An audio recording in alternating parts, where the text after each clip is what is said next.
നോമ്പുകാലൊക്കെയാണ്. അപ്പൊ നോമ്പുകാലത്തെ വിശേഷങ്ങളായിരിക്കും അല്ലെ നമുക്ക് കൂടുതൽ സംസാരിക്കാനുള്ളത്. എല്ലാവർക്കും ഇഷ്ടമുള്ള ഒരു കാര്യമാണ് ഈ നോമ്പ് തൊറ എന്ന് പറയുന്നത്. അതിൽ ഈ ഒരു ഇഫ്താർ പ്ലേറ്റ് നമ്മൾ ആലോചിക്കുമ്പോൾ എല്ലാവർക്കും ഒരുപാട് എണ്ണ പലഹാരങ്ങൾ ഒക്കെ കഴിക്കാൻ ഭയങ്കര ഇഷ്ടം.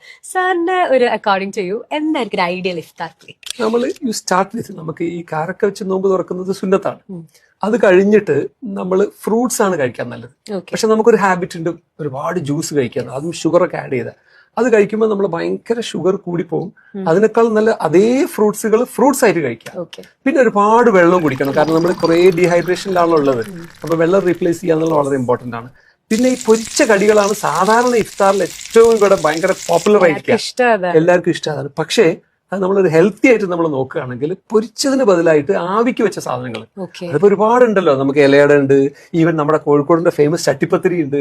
പിന്നെ അതുകൂടാതെ ഇപ്പൊ ലേറ്റസ്റ്റ് ന്യൂജന് വേണമെന്നുണ്ടെങ്കിൽ നമുക്ക് മോമോസ്, ചിക്കൻ മോമോസ് ഒക്കെ അടിപൊളിയാണ്. നല്ല പ്രോട്ടീനുമായി, ഫ്രൈഡ് ഒന്നുമില്ല, ഒരു ഉഗ്രൻ പ്ലേറ്റ് ആയിരിക്കും. ഇതായിരിക്കും ഒരു ബെസ്റ്റ് ഐഡിയൽ ഇഫ്താർ പ്ലേറ്റ്.